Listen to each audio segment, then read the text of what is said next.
말씀 한번 보도록 하겠습니다. 오늘 말씀은 다니엘 2장 36절에서 49절에 있는 말씀입니다. 네, 저와 함께 교독하시겠습니다. 제가 먼저 읽겠습니다. 이것이 왕의 꿈입니다. 이제 왕께 그 꿈을 해몽해 드리겠습니다. 오 왕이여, 왕께서는 왕 가운데 위대한 왕이십니다. 하늘의 아버지께서 왕께 나라와 권력과 능력과 영광을 주셨습니다. 사람과 들판의 짐승과 하늘의 새와 그들이 사는 어느 곳이든 모두 왕의 손에 주셔서 왕으로 하여금 모두 다스리게 하셨습니다.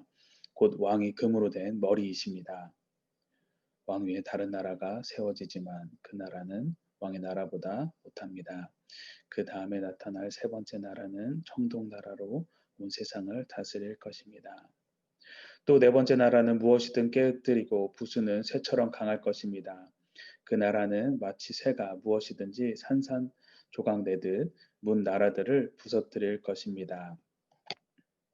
발과 발가락이 절반은 토기장의 진흙이고 절반은 새인 것을 왕께서 보셨듯이 그 나라는 둘로 나뉠 것입니다. 그러나 왕께서 새가 진흙과 섞여 있는 것을 보셨듯이 그 나라 안에는 철의 힘이 있을 것이지만 발가락에 철과 진흙이 반반 섞여 있는 것 같이 그 나라는 일부분은 강하지만 일부분은 부서지기 쉬울 것입니다. 또 왕께서 철과 진흙이 섞여 있는 것을 보셨듯이 백성들은 다른 민족과 함께 살 것이지만 철이 진흙과 섞이지 않는 것 같이 서로 하나로 합쳐지지 못할 것입니다. 이 여러 왕들의 시대에 하늘의 하나님께서는 한 나라를 세울 것입니다. 그 나라는 결코 망하지 않고 다른 민족에게 넘어가지 않을 것입니다. 오히려 다른 모든 나라를 쳐부숴 멸망시키고 그 나라는 영원히 서 있을 것입니다. 아무도 손대지 않는 돌이 산에서 나와 새와 구리와 진흙과 은과 금을 산산조각 낼 것을 왕께서 보셨습니다. 이것은 위대하신 하나님께서 앞으로 일어날 일을 왕께 보여주신 것입니다. 이 꿈은 확실하고 해몽도 틀림없습니다. 그러자 느부갓네살 왕이 다니엘 앞에 엎드려 절하고 예물과 향유를 다니엘에게 주라고 명령했습니다. 왕이 다니엘에게 말했습니다. 너희 하나님은 모든 신 가운데 신이요 모든 왕의 으뜸이시다. 내가 이 비밀을 풀어낼 수 있었다니 내 하나님은 참으로 비밀들을 드러내시는 분이로구나. 왕은 다니엘의 지위를 높이고 그에게 귀한 선물을 많이 주었습니다. 그는 다니엘에게 바벨론 모든 지역을 다스리게 했으며 바벨론에 사는 모든 지혜자들의 어른으로 삼았습니다. 49절 함께 읽겠습니다. 또한 다니엘이 왕에게 요청한 대로 왕은 사드락, 메삭, 아벳느고를 바벨론 지방을 다스리는 관리로 세웠습니다. 다니엘은 계속 왕궁에 있었습니다. 아멘.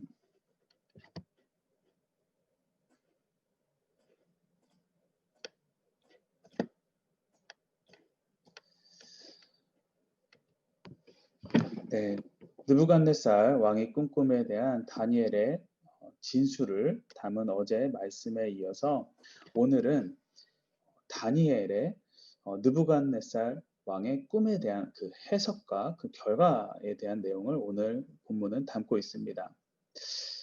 먼저 느부갓네살의 꿈에 대한 해몽을 담은 36절부터 48절 그리고 그 중에서 특히 38절부터 43절까지는 느부갓네살 왕의 꿈에 나타난 여러 물질로 이루어진 그 신상의 부위를 다니엘이 해몽을 해주는데 다니엘은 그 꿈이 느부갓네살의 그 바벨론과 그리고 그 다음에 이어지는 나라들이다라고 이야기를 합니다.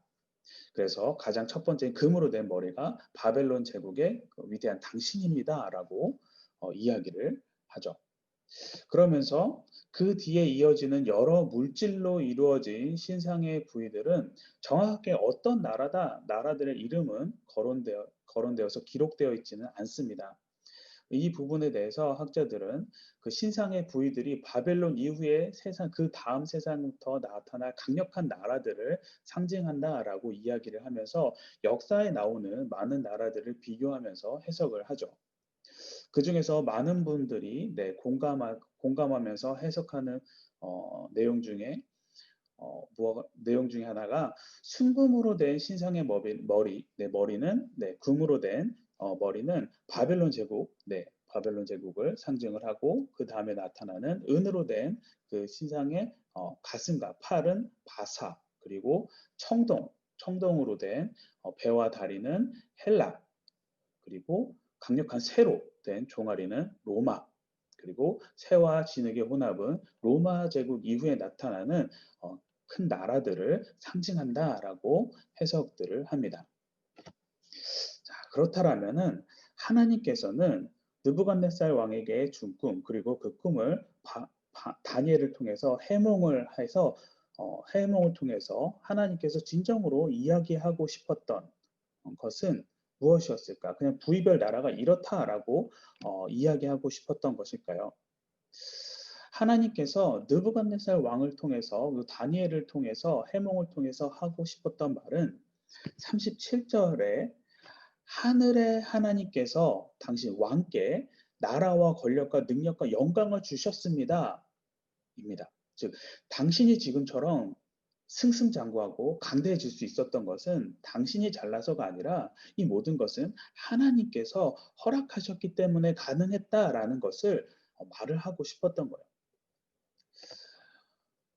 느부갓네살은 무수한 나라들을 굴복시키고 그때 당시의 세상을 통치하는 왕 중의 왕이었습니다. 그런 자에게 다니엘은 지금 이 모든 것이 하나님께서 주셨다라고 이야기하면서 당신보다 더 큰 자가 있다라고 이야기를 하는 거죠. 그러면서 그분이 바로 온 세상을 지으시고 온 세상을 당신 뜻대로 다스리시는 하나님입니다라는 것을 선포를 하고 있습니다. 아마 느부갓네살은 하나님이라는 존재에 대해서 아마 이미 알고 있었을 거예요. 근데 알고 있었는데 단지 자신이 굴복시킨 이스라엘이라는 그 조그마한 나라가 믿는 별 능력 없는 그냥 신 정도로 아마 생각을 했었을 것입니다. 하지만 다니엘은 그렇지 않다. 그분은 온 세상에 대해서 절대 주권을 가지고 계신 분이고 당신의 뜻대로 나라를 세우기도 하시고 망하게도 하시고 그 다음에 주권자를 세우기도 하고 패하기도 하는 분이라고 이야기하면서 느부갓네살 당신이 바벨론이라는 이 제국을 건설하고 통치하고 승리할 수 있었던 것, 이 모든 것은 다 하나님께서 허락해 주셨기 때문입니다라고 해몽을 통해서 하나님의 절대 주권을 선포하고 있는 것이죠. 우리는 이를 통해서 꿈을 해몽한 궁극적인 목적이 무엇인지 반드시 알 수가 있습니다. 바벨론의 그 지혜자들이라든가 무당들이라든가 그들과는 달리 하나님의 영을 받은 자신과 그 친구들은 거짓되지 않음을 입증하는 것, 물론 그것도 있겠지만 다니엘의 그 꿈의 해몽에 대한 그 궁극적인 목적은 자신이 이 세상의 주인이라고 착각하고 있는 느부갓네살에게 진정한 이 땅의 주인이 누구이며 참된 영광을 받으셔야 할 분이 누구인지를 알려주고 선포하기 위함이었습니다. 그러면서 또 다른 한 가지를 또 알려주는데 45절에 손대지 않은 돌이 날라와 산산조각을 낼 것이다 라고 선포합니다. 많은 학자들은 45절 손대지 않는 돌을 예수 그리스도를 상징한다라고 이야기합니다. 이 예수 그리스도를 상징하는 이 돌은 흙과 철이 섞여 있는 그 진흙에 발을 쳐서 무너뜨림으로 인해서 결국 신상 전체를 무너뜨리게 되죠. 이 손대지 않는 돌이 날라와 신상을 무너뜨린다라고 하는 것은 예수 그리스도께서 이 땅을 심판하면서 멸하실 것이다라는 것을 상징하고 있습니다. 그러면서 세상이 그리스도로 인해서 심판을 받아 멸망할 것이고 그로 인해서 하나님의 새로운 나라가 도래될 것을 이 꿈을 통해서 알려주고 선포를 하고 있는 것입니다. 종합을 해보면은 하나님께서는 느부갓네살에게 꿈을 꾸게 하시고 다니엘을 통해서 꿈을 해몽하게 하심으로써 무엇을 말씀하시냐? 이 세상의 역사는 태초부터 종말에 이르기까지 하나님의 뜻과 작정과 섭리에 따라서 전개가 되고 하나님의 심판을 받아 마무리되어진다라는 것을 이 모든 것이 하나님이 주관하고 계시다라는 것을 알려주고 있는 것입니다.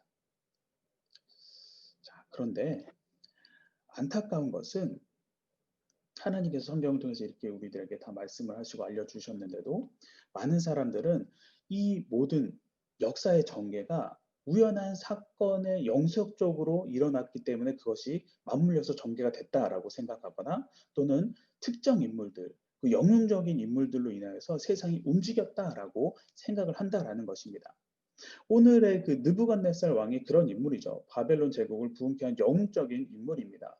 페르시아의 고레스도 그렇고 헬라의 알렉산더도 그렇고 로마의 그 시저도 그 시대를 풍미한 아주 영웅적인 인물이었습니다. 하지만 이들은 영웅적인 인물이었긴 하지만 이 모든 것이 다 무엇이다? 하나님의 계획하시고 작정하시고 섭리 속에 일어난 하나님께서 세우신 인물일 뿐이라는 것입니다.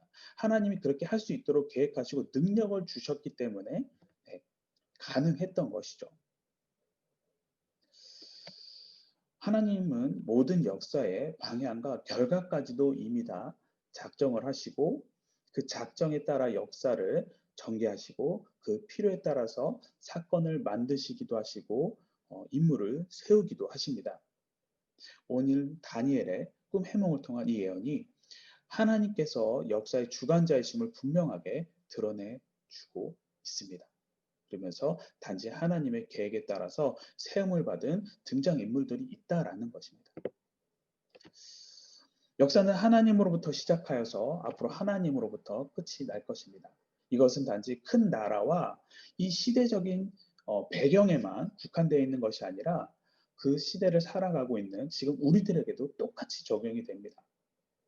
참새 한 마리가 땅에 떨어지는 것부터 그리고 우리들의 머리털을 하나하나 세는 것까지 그리고 우리들의 각자의 삶 하나하나를 하나님께서 다 면밀히 보시고 간섭을 하시고 맞다 틀리다 잔소리를 하시면서 하나님께서 우리를 너무나도 사랑하고 기히 여기신다라는 이런 말인 거죠.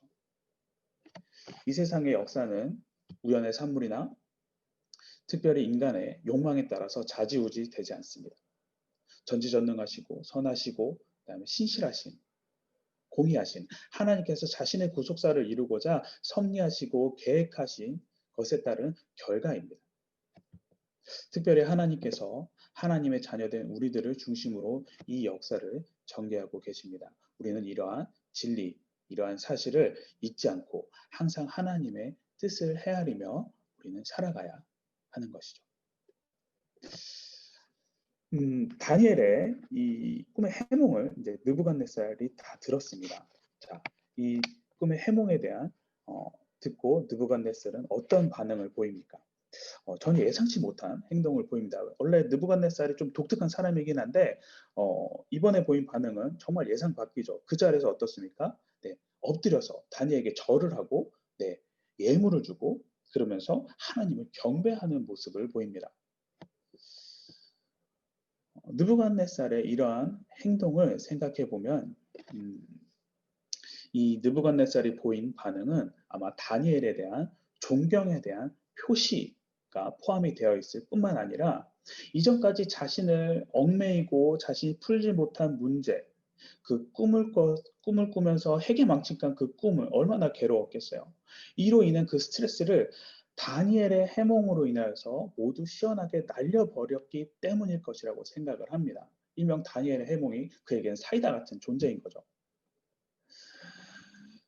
느부갓네살이 비록 그 어린 포로, 그 청년의 그 말, 해몽임에도 불구하고 그에게 절하고 그가 믿는 하나님을 경배할 수 있었던 것은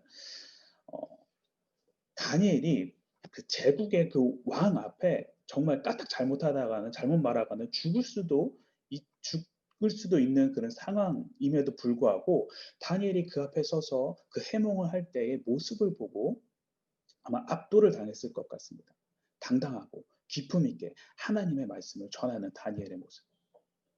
무슨 말인가? 느부갓네살 그 왕 앞에서 죽을지도 몰라서 만약에 막 벌벌벌 떨면서 이야기를 했거나 잘못 말해서 자신이 해를 입으면 어떨까 하면서 막 움츠러들어서 그것을 이야기했다라고 다니엘이 이야기를 했다라면은 아무리 다니엘이 말하는 내용이 하나님이 알려주신 내용이었다고 해도 느부갓네살은 비록 그 꿈이 무슨 어떤 꿈입니다라고 해서 맞췄다고 해도 그 꿈의 해몽에 대해서는 아마 반신반의했을 수도 있을 것 같습니다. 하지만 다니엘은 그렇지 않죠. 제국의 왕 앞에서 어떻습니까? 당당하게, 의연하게 하나님이 주신 그 말씀을 선포를 했습니다.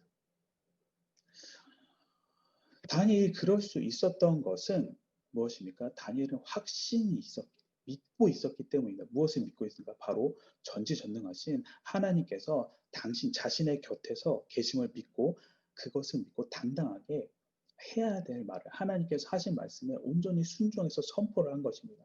이러한 확신에 찬 다니엘의 말은 느부갓네살에게 어떻게 들렸냐? 참되고 진실되고 확실한 것으로 들렸을 것입니다. 그리고 느부갓네살은 이런 다니엘이 반복해서 전하는 하나님이 얼마나 위대한 분이신지 인정하지 않을 수가 없었던 거죠.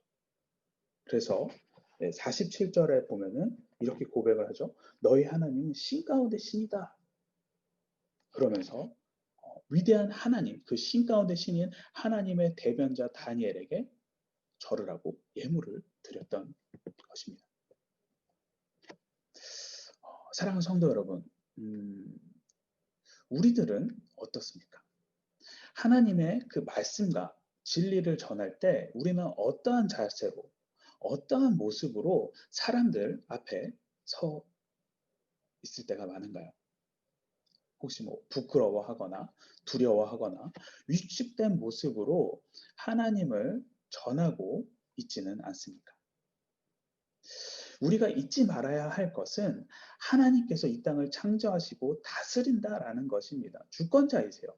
그리고 이 주권자 대신 하나님께서 우리 곁에 언제나 함께 하신다라는 것입니다. 우리가 하나님이 함께 하신다고 거만한 모습으로 나아가면 안 되겠지만 그렇다고 비굴하거나 나약하고 연약한 모습으로 나가는 것도 옳지 않은 모습일 것입니다. 전지전능하신 하나님의 말씀을 우리가 대변자임을 믿고 하나님께서 우리와 함께 하심을 믿는다면 언제 어디서든 우리가 누구 앞에서든 당당하게 주님을 전해야 한다라는 것을 잊지 마시기 바랍니다. 오늘 말씀은 다니엘이 누구도 하지 못한 느부갓네살 왕의 꿈을 해몽함으로 인해서 그가 높은 지위에 올랐다라는 것으로 내용은 마침을 받습니다. 하지만 오늘 말씀의 포인트는 그가 높은 지위를 받았다라는 것이 아니라 느부갓네살 왕에게 꿈을 꾸게 하신 것도 그리고 꿈을 해몽하게 하신 것도 다 하나님이시라는 거예요. 그리고 그렇게 하신 하나님의 목적은 하나님께서 이 땅의 진정한 주인이시며 이 세상 역사가 주권자이신 하나님의 계획 속에서 진행된다라는 것입니다. 하나님이 주권자이심을, 내 삶의 주인 되심을 인정을 하고 우리들의 삶을 통해서 하나님이 주인 되심을 나뿐만 아니라 아직 하나님이 모르는 이웃들까지도 다 알 수 있도록 표현하고 드러내는 하루가 되기를 주님의 이름으로 소망합니다. 네, 오늘 말씀을 가지고 우리 함께 기도하도록 하겠습니다. 네, 첫 번째, 우리에게 능력을 주시고 지혜를 주시고 기회를 주신 분은 하나님이시다. 그러면서 내 삶의 주인은 하나님 한 분뿐입니다. 라고 고백하는 오늘 하루가 될 수 있도록 그리고 세상의 시작과 끝은 하나님께서 주관을 하시고 하나님의 계획하신 가운데 이루어진다라는 것을 잊지 않도록 그리고 세 번째, 우리와 언제나 함께 하시고 세세 면밀한 것까지도 기억하시는 하나님께서 우리를 사랑하고 귀히 여기신다는 것을 우리가 깨닫고 그것에 감사할 수 있도록 이게 세 가지를 놓고 우리 함께 기도하도록 하겠습니다.